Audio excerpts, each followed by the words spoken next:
Hello, and welcome. If you enjoy calm stories like this, tap like and subscribe for a new one each week. Let's begin. Find a place of quiet comfort now. Let your body grow heavy, your limbs soft and still. Take a slow, deep breath in and let it go with a long, gentle sigh. Imagine a world of water, a planet of deep green oceans and soft, gray mist. Hear the sound of waves, endlessly rolling onto a shore of black sand. Feel the cool, damp air on your skin. This is the world we are leaving behind. Now, let the sound of those waves slowly, gently fade. And in its place, a new sound begins to rise. A soft whisper. The sound of wind moving over endless dunes of sand. The ocean of water has become an ocean of starlit sand. Our journey tonight is a quiet one. We will walk the silent sands together, under a sky of 1,000 stars. So close your eyes, breathe, and let the story begin. Chapter 1. Leaving Caladan. On the world of Caladan, the air was always soft with the breath of the sea. Rain fell in gentle mists that clung to the ancient stones of the castle, and the wind carried the scent of wet earth and salt. Here lived a young man named Paul Atreides. His life was one of quiet rhythms, measured by the turning of the tides. He was the son of a duke, but his heart was often lost in the green hills and the sound of the ocean. His days were filled with learning, not just from books, but from the men who served his father. With Gurney Halleck, he learned the dance of the blade, a fluid motion of attack and defense that was more like a conversation than a fight. With Duncan Idaho, the sword master, he learned speed and precision, how to move like a shadow, his body a tool of perfect balance and control. These were not lessons of violence, but of discipline, of knowing oneself, of understanding the stillness at the center of all movement. Paul would spend long hours in the training room, the soft scrape of his feet on the floor the only sound. He would practice the forms, his mind focused, his breathing slow and even. He felt the flow of energy in his own body, a quiet strength that was just beginning to awaken. His mother, the Lady Jessica, also taught him. She was part of a mysterious sisterhood known as the Bene Gesserit, and her lessons were of the mind. She taught him to observe, to see the tiny, almost invisible truths in a person's posture, in the flicker of an eye, in the hesitation of a breath. She taught him to control his own inner world, to calm his fears, to focus his will into a single, silent point. One day, a visitor arrived. An old woman, cloaked and hooded, her face a web of ancient wrinkles. She was a reverend mother of the Bene Gesserit, and she had come for Paul. A sense of quiet dread filled the castle, a cold current in the warm, damp air. The Reverend Mother's presence was like a shadow that chilled every room she entered. She had come to test him. Jessica led Paul to a quiet room. The air was still. The Reverend Mother sat in a high-backed chair, her eyes like polished stones. She told Paul to place his right hand into a small, green metal box she held on her lap. He hesitated. He felt a deep, instinctual fear of that box. But he saw the look in his mother's eyes, a mixture of fear and hope, and he obeyed. He slid his hand inside. It felt cold at first, then nothing. The Reverend Mother then lifted her other hand, and in it she held a small, dark needle. She called it the Gom Jabbar. She held its poisoned tip just beside his neck. The metal was cold against his skin. She told him the test was simple. He was to keep his hand in the box. If he pulled it out, the needle would deliver its poison. "What's in the box?" he asked, his voice a near whisper. "Pain," she replied, her voice as dry as old leaves. Then, It began, a tingling in his hand, a gentle warmth that quickly grew to a searing heat. It felt as though his flesh were being burned away, layer by layer. The pain was immense, a silent scream that filled his mind. He wanted to pull his hand away, to flee, but the cold pressure of the needle at his neck held him still. He remembered his mother's lessons. He separated his mind from his body. He observed the pain as if it were happening to someone else. He let it wash over him, through him, a river of fire. He focused on his breathing, slow and steady. Even as his body trembled, he held on, moment by moment, until the pain was his entire world.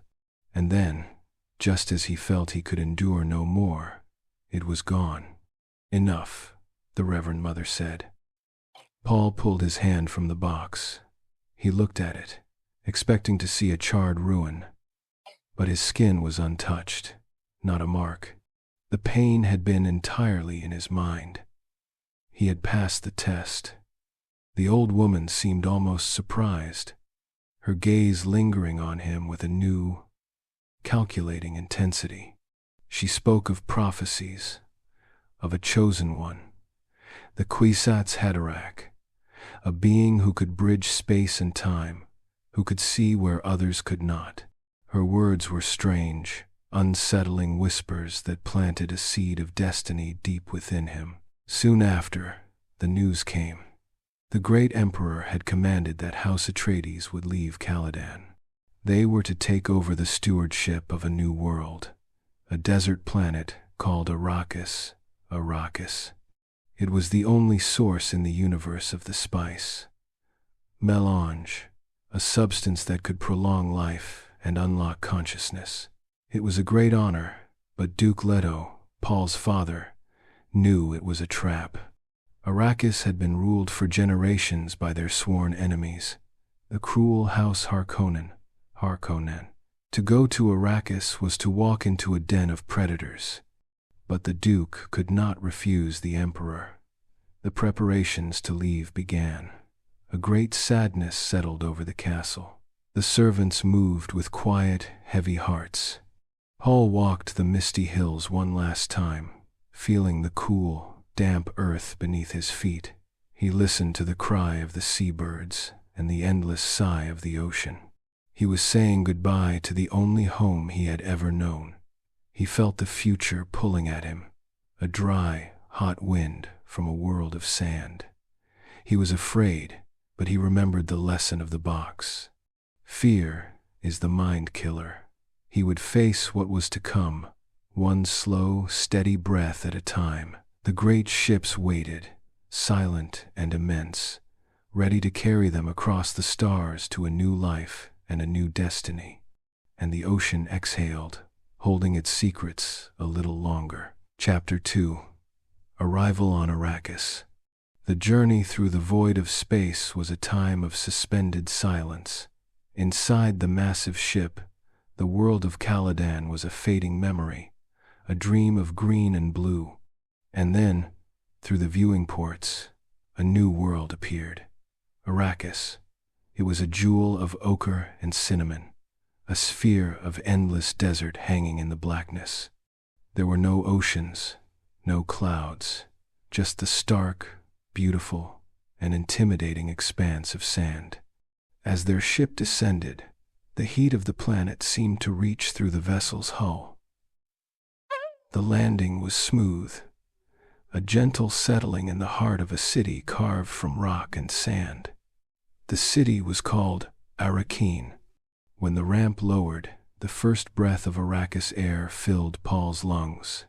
It was hot, so hot it felt like it was stealing the moisture from his body. And it carried a strange, intoxicating scent. It was the spice.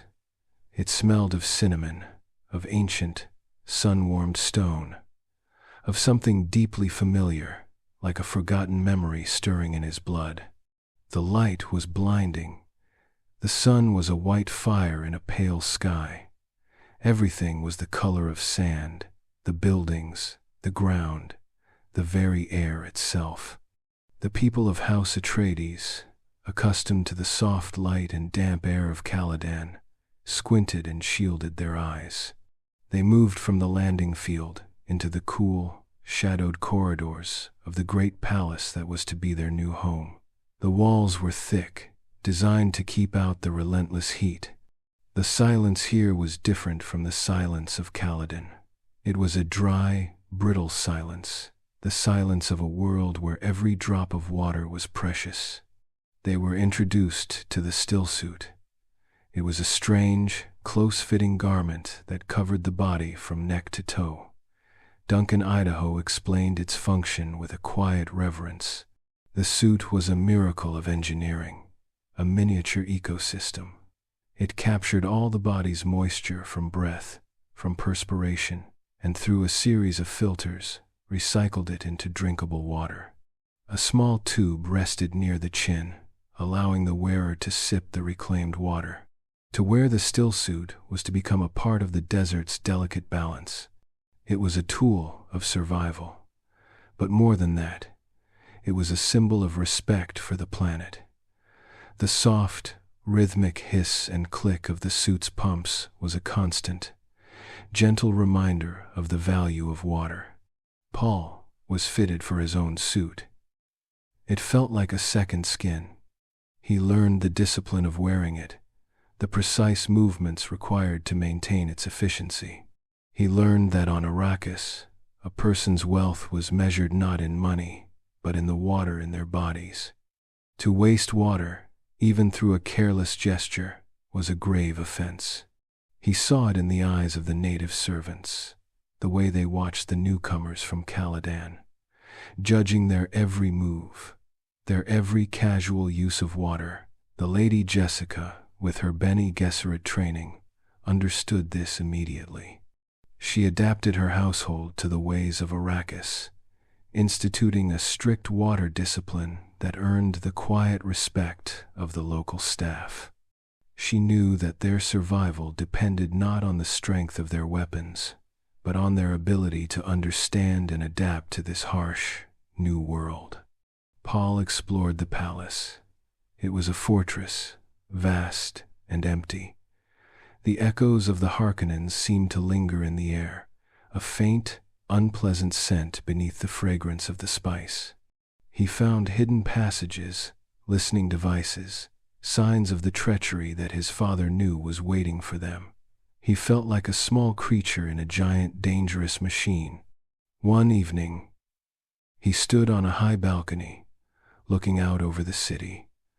The sun was setting, painting the sky in shades of orange and purple. Beyond the city walls, the great desert stretched to the horizon, an ocean of sand under a darkening sky. The two moons of Arrakis began to rise, one large and swift, the other small and distant. The desert seemed to breathe in the cool night air. He could hear the faint, whispery sound of sand shifting in the wind. He felt a strange sense of belonging, a pull toward that vast emptiness. It was a place of danger, he knew, but it was also a place of profound beauty and ancient power. The spice in the air seemed to call to him, awakening parts of himself he had never known existed. He was no longer on Caladan. He was on Arrakis, a world of sun and sand and secrets, and the desert inhaled, holding its breath in the cool of the night. Chapter 3: Shadows and Alliances. In the first weeks on Arrakis, Duke Leto moved with a quiet, deliberate grace. He knew he was surrounded by shadows. The Harkonnen legacy was a poison in the city of Arrakeen, and he worked tirelessly to cleanse it, to establish his own rule, a rule of justice and honor. He met with the city's leaders, his voice calm and steady, his gaze direct. He made promises he intended to keep. One of the most important figures on the planet was a man named Dr. Liet Kynes. He was the imperial planetologist, the one who studied the intricate life of the desert. But he was more than that. Paul, with his mother's training, could see it in the man's eyes. Kynes' eyes were not the eyes of an outsider. They were the solid, deep blue of a native Fremen, the result of a life saturated with the spice. He was a man of two worlds, serving the Emperor while his heart belonged to the desert. Kynes came to observe the Atreides, to test them. He took Duke Leto and Paul on a flight over the open desert in an ornithopter, a small, bird-like flying machine. He showed them the vast, unending sea of sand. He spoke of the weather, of the great storms that could strip flesh from bone. He was testing their understanding, their respect for the power of Arrakis. During the flight, they saw a massive, dark shape moving under the sand, a disturbance hundreds of meters long. It was a sandworm, the great beast the natives called Shai Hulud. Kynes watched Paul's reaction closely. Paul felt no terror, only a profound sense of awe. The worm was not a monster, it was a force of nature, as essential to Arrakis as the sun and the sand. Later, Kynes led them to a spice harvesting operation. A huge factory machine, like a mechanical island, crawled across the sand, scooping up the spice-rich soil. It was a dangerous business. The rhythmic vibrations of the harvester would inevitably call a worm. Spotter aircraft circled high above, watching for worm sign. When the telltale ripple appeared on the horizon, a frantic race against time began. A great carrier craft had to fly in and lift the expensive harvester to safety before the worm arrived to swallow it whole. Kynes explained this process with a detached, scientific calm, but Paul could feel the tension in the air, the constant dance with destruction. During these early days, Paul began to hear whispers of the Fremen. They were the true people of the desert, living in hidden communities in the deep sands. The Harkonnens had dismissed them as savages, but Duncan Idaho, sent by the Duke to be an ambassador to them, reported back with a different story. He spoke of a proud, disciplined people who had mastered the art of survival on the harshest planet in the universe. They were warriors of incredible skill, their culture built around the twin pillars of water conservation and reverence for the sandworms. They believed in a prophecy, a legend of a Messiah who would come from another world to lead them to paradise, to transform Arrakis into a green and verdant world. Paul felt these stories resonate deep within him. The whispers of the prophecy felt like echoes of the Reverend Mother's words on Caladan. He started to have dreams, vivid and strange. He dreamed of a young Fremen woman with eyes the color of the desert sky. He dreamed of leading armies of Fremen warriors through sandstorms.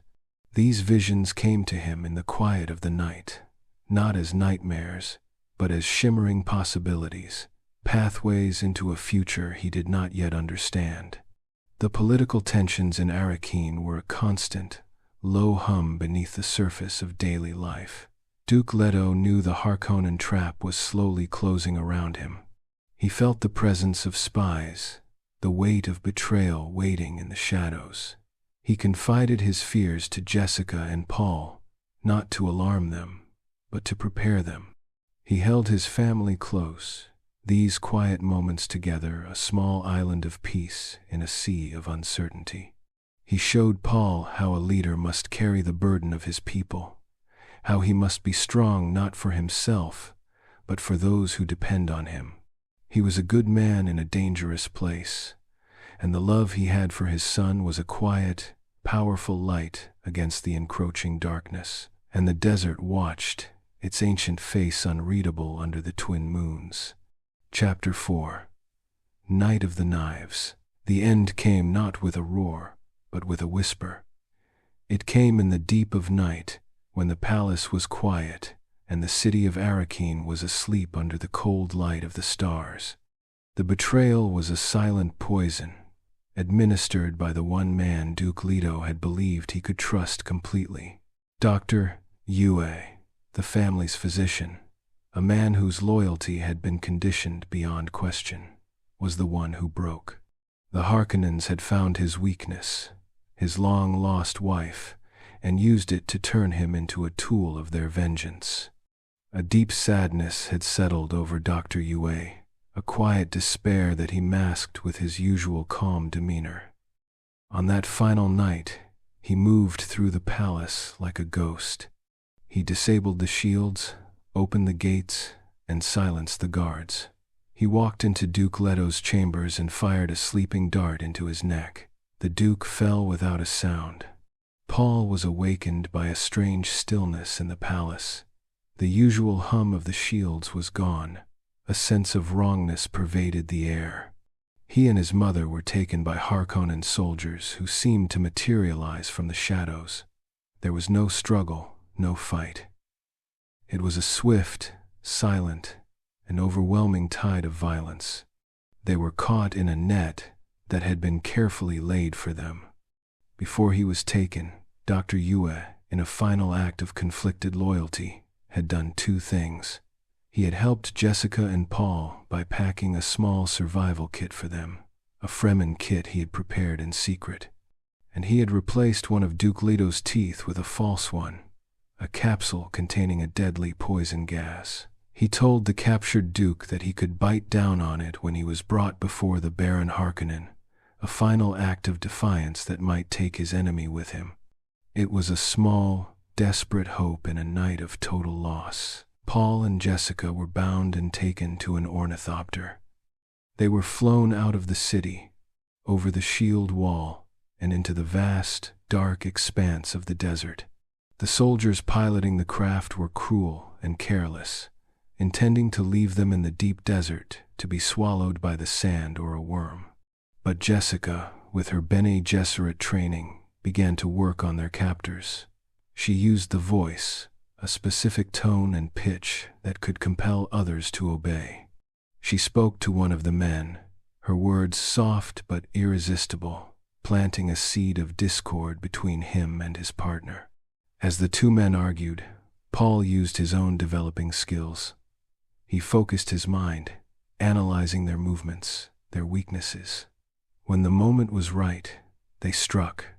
It was not a battle, but a swift and precise action.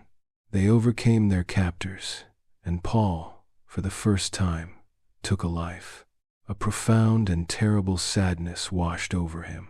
It was a grim step on the path that had been laid out for him. They were now alone, in a small aircraft, in the middle of the largest desert in the universe. A great storm was brewing on the horizon, a Coriolis storm, a massive weather system that could tear their small craft apart. Their only hope was to fly into it, to use its chaos as cover. Paul took the controls, his hands steady, his mind clear. He flew the ornithopter into the raging heart of the storm. The wind screamed around them, a monstrous, howling voice. The small craft was tossed and battered. It was like being inside a giant, angry drum. They held on, trusting the machine, trusting Paul's skill. They survived. The ornithopter crashed, but it landed them deep in the desert, far from their enemies. They crawled from the wreckage into the pre-dawn gloom. The storm had passed. The air was still and cold. They were alive, but they were utterly alone. The house of Atreides had fallen. The Duke was gone. All they had was each other, a small survival kit, and the endless, silent ocean of sand that stretched in every direction. Let us breathe with the desert now. A slow breath in, and a long, quiet breath out, and the desert exhaled, its sands shifting to cover the scars of the night. Chapter 5. Desert Apprenticeship. The desert at night was a place of profound silence and breathtaking beauty. The sky was a black velvet cloth strewn with diamonds. The stars were so bright they seemed close enough to touch. There was no moon, only the starlight to illuminate the endless sea of dunes. The air was cold and clean. For Paul and Jessica, it was a terrifying and majestic sight. Their old life was gone, burned away in a single night. Now, there was only this, the sand, the stars, and survival. Jessica, drawing on her Bene Gesserit training, became the teacher. She taught Paul the ways of the desert that she knew from her books and briefings. They put on their stillsuits, the rhythmic hiss-click of the pumps, a comforting sound in the vast emptiness. They checked their supplies. Dr. Yue's kit was a small treasure, containing water, food pellets, and a maker, a device used to call the great sandworms. It also held a map of the desert, showing the locations of hidden Fremen settlements, the Setches. That was their only hope, to find the Fremen. Their first lesson was how to walk. To walk on the open sand was to invite death. The rhythmic thump of footsteps was a dinner bell for Shai Hulud. Jessica taught Paul the sandwalk, a strange, shuffling, irregular gait. It was a walk with no rhythm, mimicking the sound of the wind shifting the sand. It was a meditation in motion, requiring constant awareness, a deep listening to the desert.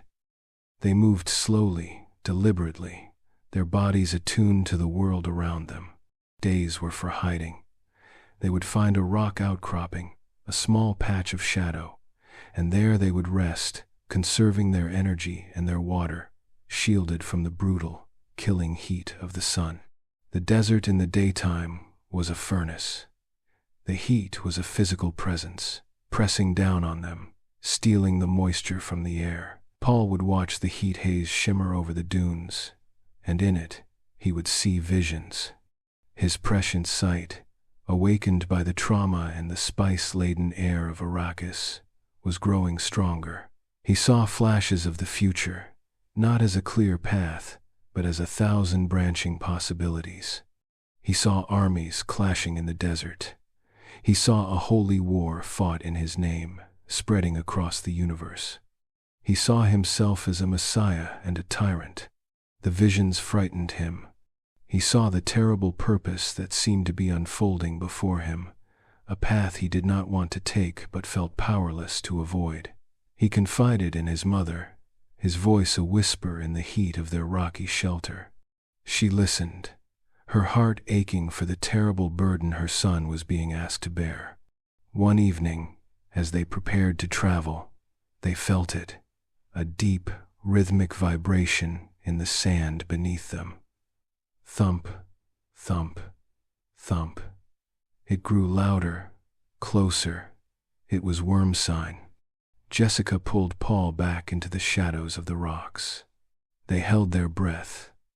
The thumping grew into a low roar, the sound of a giant wave breaking under the earth. The sand before them began to shift and rise. A vast, dark shape crested a nearby dune. It was the head of a sandworm. It was immense, larger than any building Paul had ever seen.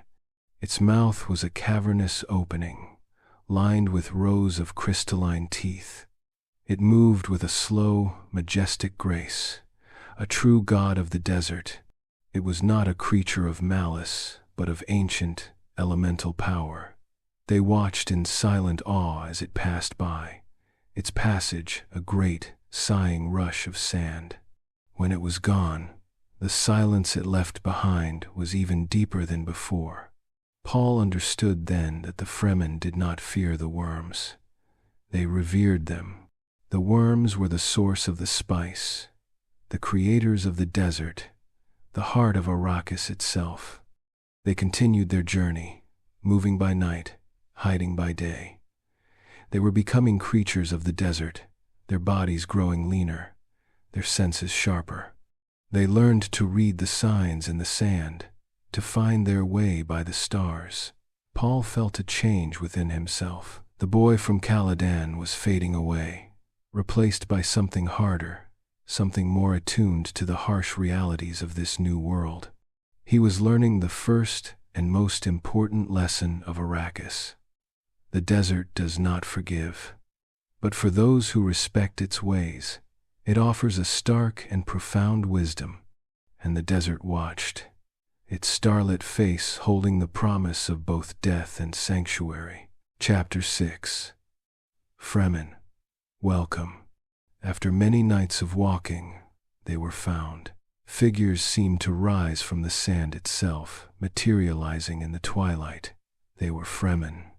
They moved with a silent, fluid grace, their still-suited forms blending perfectly with the landscape. Their eyes, visible through the masks of their suits, were the solid, startling blue of the spice, the eyes of the desert itself. Their leader was a tall, stern man named Stilgar. He regarded Paul and Jessica with a cautious, measuring gaze. He saw their Atreides stillsuits, their off-world gear. He saw them as outsiders, a potential danger. But he also saw something else. He saw in Jessica a woman of power and training, and in Paul, a young man who carried himself with a strange maturity, his eyes holding a wisdom beyond his years. A tense negotiation began. Some of the Fremen wanted their water. To kill an outsider and take the water from their body was a common practice, a necessity of survival. A young, proud warrior named Jameis challenged Paul, his voice full of contempt for the off-worlder. According to Fremen law, a formal challenge had been issued. It had to be answered in a duel to the death. Jessica tried to intervene, but Stilgar held her back. It was the law. Paul knew he had no choice. He had been trained by the best swordmasters in the galaxy, but this was different. This was not a training exercise. This was real. He faced Jameis in a circle of silent Fremen, under the light of the rising moons. He held a krisk knife, a sacred Fremen blade, given to him for the duel. It was milky white, curved, and sharp as a razor. It was said to be the tooth of a sandworm. The duel was a sad, quiet affair. Jameis was a fierce fighter, but Paul was faster, more precise. He moved with the weirding way his mother had taught him, a fluid, seemingly impossible style of combat that the Fremen had never seen. He did not want to kill Jameis. He tried only to disable him, but Jameis would not yield. In the end, with a heavy heart, Paul made the final, fatal move. A deep silence fell over the Fremen. They looked at him with a new respect. He had not fought with anger, but with a sorrowful efficiency. He had shown them the strength of his training and the quality of his spirit. He had won his place among them. Stilgar accepted them into his tribe. They were to be taken to Sietch Tabor, his hidden home. As they walked, Jameis's wife came to Paul. She did not weep with anger, but with a quiet acceptance. She offered him Jameis's water rings, the measure of his wealth, and pledged her service to him. It was the Fremen way. Paul, in turn, accepted the responsibility for her and her children. It was his first act as a member of the tribe. The journey to the Sietch was a secret one, through hidden passages and narrow canyons. The entrance was concealed, a marvel of desert camouflage. Inside, a new world opened up. It was a vast, multi-leveled cavern, a bustling community hidden from the sun. The air was cool and humid, filled with the sounds of life and the scent of recycled water. Water was everywhere, in catch basins, in reservoirs, a testament to generations of careful conservation. It was the Fremen dream made real, a place of wetness and life in the heart of the dry desert. Paul and Jessica were given new names. It was a sign of their acceptance. Jessica was called Sihaya, the desert spring. Stilgar gave Paul the name Usul, which meant the base of the pillar. But he was also allowed to choose a secret name for himself, a name of manhood. He thought of the small, resilient desert mouse he had seen, a creature that survived against all odds. He chose the name Muad'Dib. The Fremen murmured in approval. The little mouse was a creature of great wisdom in their legends. They were given new krisk knives, their own to keep. They were told that a crisp knife could not be seen by outsiders. Once drawn, it must not be sheathed until it had drawn blood. It was a sacred bond, tying them to the Fremen, to the desert, and to Shai-Hulud. Paul held the cool, smooth blade in his hand. It felt like a part of him. He was no longer Paul Atreides, the son of a duke. He was Usul. He was Muad'Dib.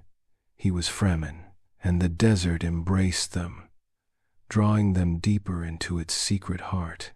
Chapter 7. Spice Dreams. Life in Sietch Tabr was a life of discipline and ritual. Paul and Jessica learned the ways of the Fremen, the intricate language, the complex social customs, the deep, spiritual connection to the desert. They learned to live as part of a community where the survival of the group was more important than any individual. Every action was measured against its cost in water. Every day was a lesson in conservation and respect. For Paul, life in the Sietch was also a time of profound internal change. The food and water were saturated with melange. The constant, low-level exposure to the spice was transforming him. His prescient visions, once fleeting and chaotic, began to sharpen and clarify. He would sit in the quiet of the Sietch, his eyes closed, and let the river of time flow through him. He saw the threads of the past, the complex web of the present, and the shimmering, branching pathways of the future. He saw the Harkonnens, growing fat and complacent in Arrakis, believing him to be dead. He saw the Emperor, far away on his golden throne, blind to the power that was gathering in the desert. He saw the path of the holy war, the jihad that would be waged in his name. He saw legions of Fremen warriors sweeping across the galaxy, carrying his banner to the stars. He saw the terrible beauty and the awful destruction of it all. This vision, the golden path, terrified him. He fought against it, trying to find a different way, a future that was not soaked in the blood of billions. But the current of destiny was strong, pulling him forward. Meanwhile, Jessica faced her own trial. The Reverend Mother of Sietch Tabr was old and dying. She needed a successor. The Fremen asked Jessica, with her obvious Bene Gesserit training, to undergo the spice agony and take the old woman's place. It was a dangerous ritual. She would have to drink the water of life, a potent liquid derived from the bile of a drowned young sandworm. It was a powerful poison. If she could not transform it within her body, she would die. With quiet courage, Jessica accepted. The ritual was held in the deepest part of the Sietch. She drank the sacred water. An inferno of sensation erupted within her. It was a chemical storm, a journey through her own genetic memory. She felt the lives of all her female ancestors, 1,000 generations of women. Their experiences, their joys, their sorrows, all flooding into her consciousness. She was no longer just Jessica. She was a multitude. She navigated this terrifying inner sea with her Bene Gesserit discipline, mastering the poison, changing it, and emerging on the other side, transformed. She was now a Reverend Mother, but there was an unforeseen consequence. Jessica had been pregnant with Duke Leto's daughter. In her womb, the unborn child had also experienced the spice agony. The infant mind, not yet formed, was flooded with the consciousness of generations. She was born into awareness, a Reverend Mother in the body of a baby. Jessica named her Alia. She was a source of deep love and quiet concern for Jessica, who knew that her daughter was something new, something the Bene Gesserit had never anticipated. Alia was a secret she kept locked in her heart. Paul, now known to the Fremen as Muad'Dib, was growing into a leader. He taught the warriors the weirding way of combat, the Bene Gesserit martial arts that made them seem impossibly fast and strong.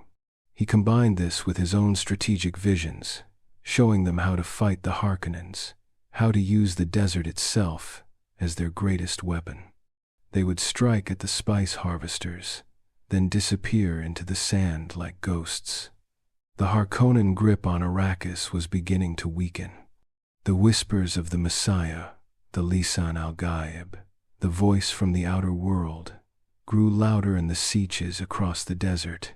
Paul was becoming the fulfillment of their deepest prophecy, and the desert dreamed, its spice-filled heart awakening to a new and powerful rhythm. Chapter 8. Worm and Rider. To be truly Fremen, to be a leader of the desert people, there was one final test Paul had to face. It was the ultimate trial of courage and skill, the ritual that separated the men from the boys in the eyes of the desert. He had to summon and ride a sandworm. He had to become a sandrider. The day came. Under the pale light of the Arrakeen sky, Paul walked out into the open desert with Stilgar and a group of elite Fremen warriors. The air was still, the silence profound. They found a suitable place, a wide basin between towering dunes. One of the Fremen planted a thumper in the sand. It was a simple device, a stake that drove itself into the ground with a steady, rhythmic beat. Thump, thump, thump. The sound was a call, a challenge, an invitation sent deep into the earth. They waited. Paul's heart was calm.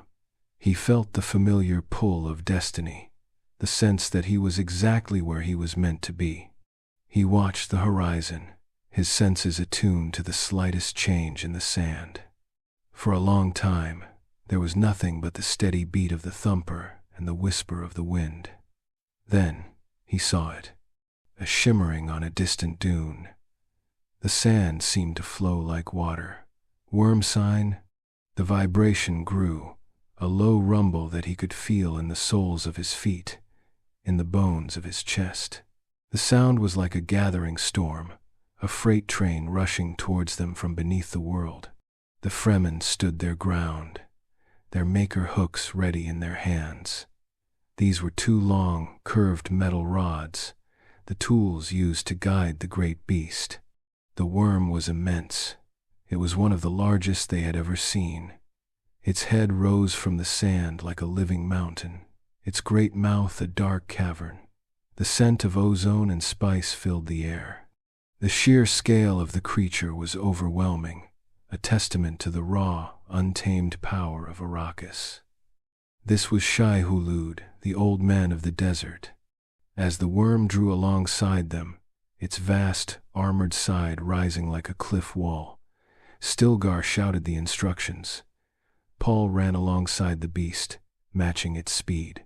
He had to plant the maker hooks under the edge of one of its ring segments, using them to pry it open. This would expose the soft flesh beneath, and the worm, to avoid the irritation of the sand, would roll upwards, lifting the rider high onto its back. Paul moved with the fluid grace he had learned. He ran, he jumped, and he planted the hooks. For a moment, he felt the incredible power of the worm, the friction, the heat.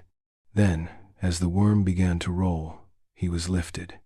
He scrambled up the great, curving side, finding his footing on the rough, segmented back. He was standing on the back of a god. The sensation was indescribable. He felt the immense, rhythmic power of the worm moving beneath him. He was riding a force of nature. He used the hooks to steer, not with force, but with gentle pressure, guiding the worm's head away from the sand. The great beast obeyed, carrying him across the desert at an incredible speed. The wind rushed past him. The dunes flew by in a blur of cinnamon and gold. He felt a sense of exhilaration, of complete and total freedom.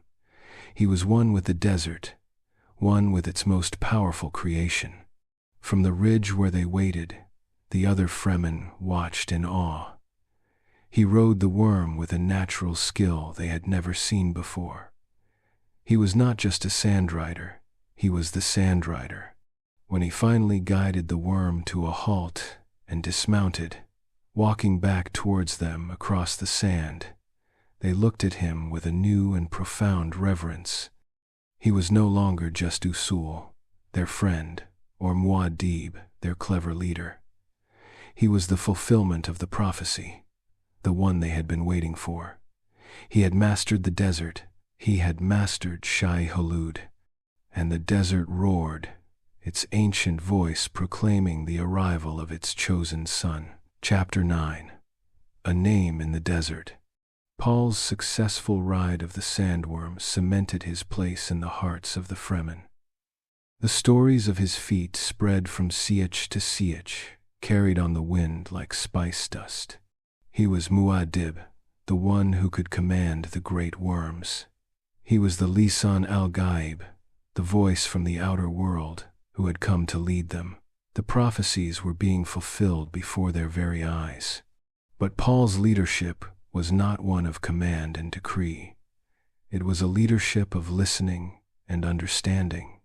He spent his time with the Fremen, learning their deepest traditions, listening to their hopes and their fears. He understood that their fiercest desire was not for war, but for water.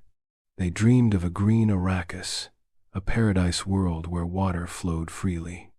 This dream, this ecological vision, became the heart of his promise to them. He used his prescient sight to show them the path, the careful steps they could take over generations to transform their world. He gave their faith a practical, scientific foundation, uniting the mystical with the possible. He continued to train the Fremen warriors, the Fedaykin, his elite death commandos. He honed them into the most formidable fighting force the universe had ever seen. They learned to use the weirding way, to ride the worms into battle, to appear from the desert as if from nowhere, strike with devastating precision, and vanish back into the sand. They became a guerrilla army, perfectly adapted to their environment. The Harkonnen spice operations, once a source of immense wealth, began to crumble. Harvesters were destroyed, shipments were disrupted. The flow of spice to the rest of the galaxy slowed to a trickle. The Baron Harkonnen, safe in his palace in Arrakis, grew furious and frustrated. He could not understand how a few scattered desert savages could be causing so much trouble. He poured more and more money and soldiers into Arrakis, but it was like trying to fight the wind. The Fremen, under Paul's guidance, were elusive, untouchable, a force of nature as unstoppable as a sandstorm. Paul's name, Muad'Dib, became a symbol of hope for the Fremen and a name of terror for the Harkonnens.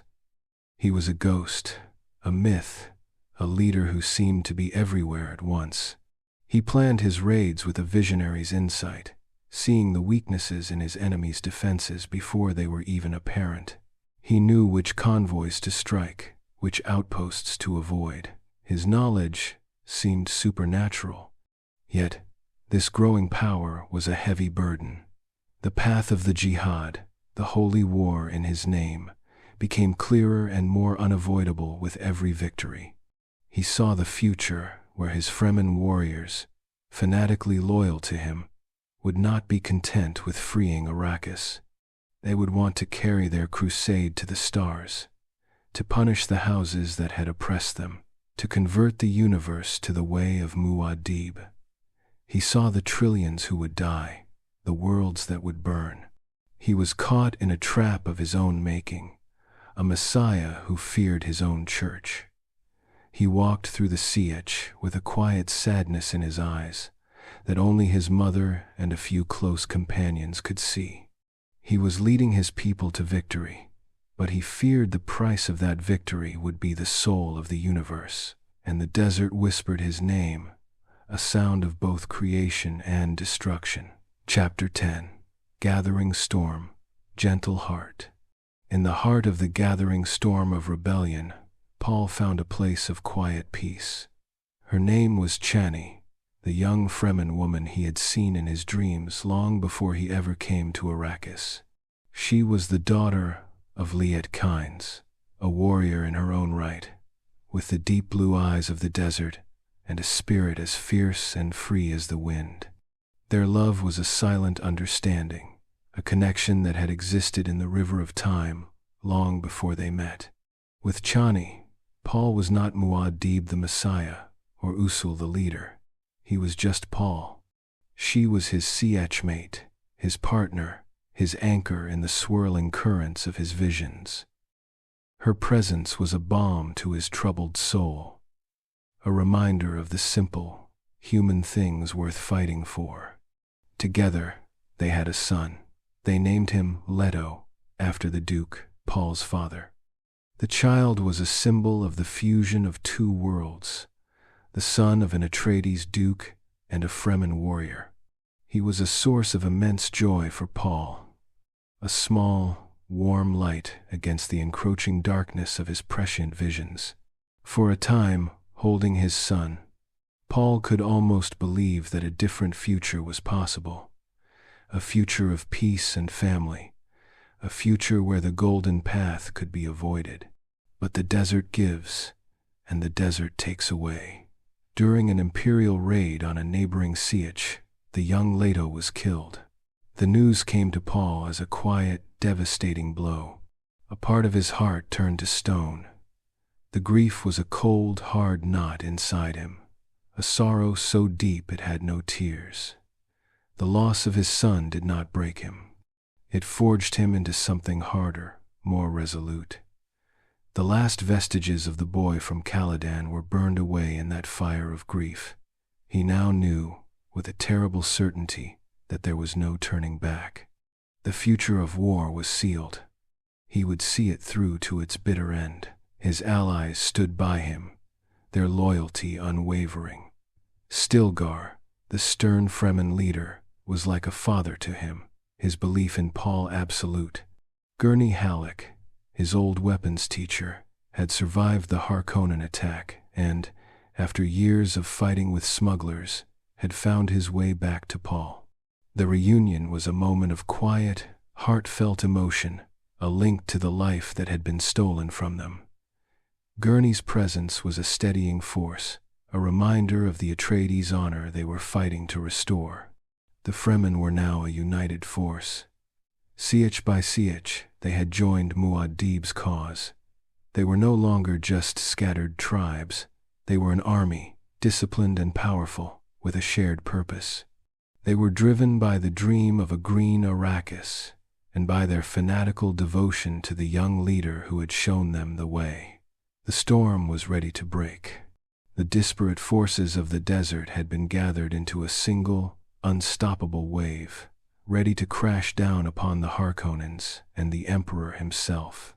Paul stood at the head of this army, a lonely, tragic figure, his heart filled with love for his people and grief for his son, his eyes fixed on the terrible, glorious destiny that awaited him. And the desert held its breath, waiting for the coming storm. Chapter 11, Toward Destiny. The situation on Arrakis had become untenable for the great powers of the universe. The spice, the most valuable substance in existence, had ceased to flow. The great Padishah Emperor, Shaddam IV, could no longer ignore the situation. He decided to come to Arrakis himself, to crush this Fremen rebellion once and for all. He arrived with his legions of elite Sardaukar warriors and the assembled forces of House Harkonnen, a vast armada that filled the skies above Arrakeen. He intended to make an example of this desert planet. He established his court in the palace at Arrakeen, confident in his overwhelming military power. He was blind to the true nature of the force that had been marshaled against him. He saw the Fremen as a nuisance, a handful of fanatics who would be easily swept aside. For Paul, this was the moment his visions had been leading to. It was the focal point, the nexus, where all the threads of time converged. He felt a strange calm settle over him. There was no more uncertainty, no more fear of the future. The path was set. He gathered his Fremen leaders, his Fedaykin, and laid out his final, audacious plan. He would use the desert's ultimate weapon, He would use the sandworms. Using the family atomics he had recovered from the Atreides stores, he would blast a hole in the great shield wall that protected the city of Arrakis from the desert. And through that hole, he would lead his army, riding on the backs of giant sandworms, into the heart of the Imperial forces. At the same time, he would use the weather-controlling capabilities of the desert, which the Fremen had secretly been developing for generations, to create a massive, artificial sandstorm. The storm would ground the Emperor's ships and render his technology useless. The plan was executed with breathtaking precision. The shield wall crumbled. The great storm rolled in, a towering wall of sand and fury. And out of the storm they came, an army of Fremen warriors, thousands strong, riding on the backs of hundreds of sandworms. It was a sight of terrifying, mythic power. The Emperor's Sardaukar, feared throughout the galaxy, were overwhelmed. They were prepared for a conventional battle, not for a force of nature. The battle for Arrakis was swift and decisive. Paul and his Fedekin fought their way to the palace. He confronted the Emperor and the Baron Harkonnen. The Baron, cruel and bloated, was quickly dispatched by Paul's young sister, Alia, who used her own krisk knife to end his reign of terror. The final confrontation came down to a duel, a ritualistic combat to settle the fate of the universe. The Emperor chose his champion, Feyd-Rautha, the handsome, deadly nephew of the Baron Harkonnen.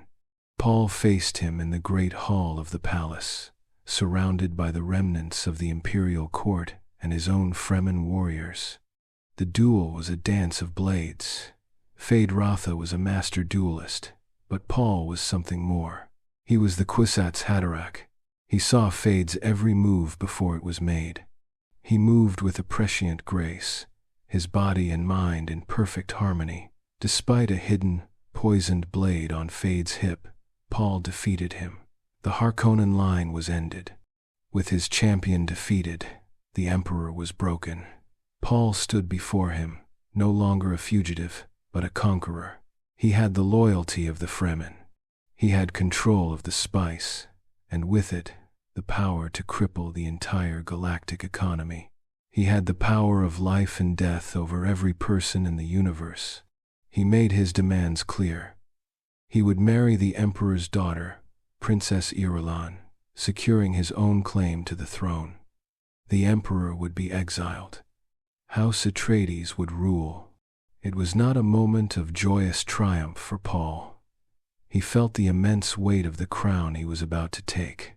He looked out at his victorious Fremen, and he saw the beginning of the holy war he had so desperately tried to avoid. He had won. He had avenged his father. He had freed Arrakis. But he had also unleashed a force upon the universe that he might not be able to control. He stood on the precipice of a new age, a lonely victor holding a future of both unimaginable power and profound sorrow in his hands. And the desert fell silent, its long struggle over, its new destiny just beginning. Good night outro. And so, our story for tonight comes to a gentle close. Paul, the boy from the world of water, now stands as the master of the world of sand. He has walked a long and difficult path, through loss and betrayal, to find his strength in the heart of the great desert. He has learned that the greatest power is not found in weapons or in armies, but in understanding the delicate balance of life, in respecting the world around you, and in the courage to choose your own path, even when it is frightening. The story of Arrakis is a story of endurance. It reminds us that even in the harshest of places, life finds a way. It adapts, it survives, and it flourishes. The Fremen, with their deep wisdom, knew that they were a part of the desert, not its masters. They worked with the land, not against it, dreaming of a future where the sands would bloom. Now, it is time for your own journey to end for the night. Let the story fade, like footprints on a dune erased by the morning wind. Feel the quiet of the desert night settle around you. Imagine the two moons of Arrakis casting a soft silver light over the endless, rolling sands. The dunes are breathing, a slow, deep, rhythmic breath, like the rising and falling of a calm sea. Let that gentle rhythm guide your own breathing now. A slow breath in and a long, soft breath out. There is nothing left to do, nowhere left to go. Just rest. Rest beneath a sky of silent, watching constellations. Let the peace of the deep desert fill you and carry you into a deep and restorative sleep. Good night. Sleep well.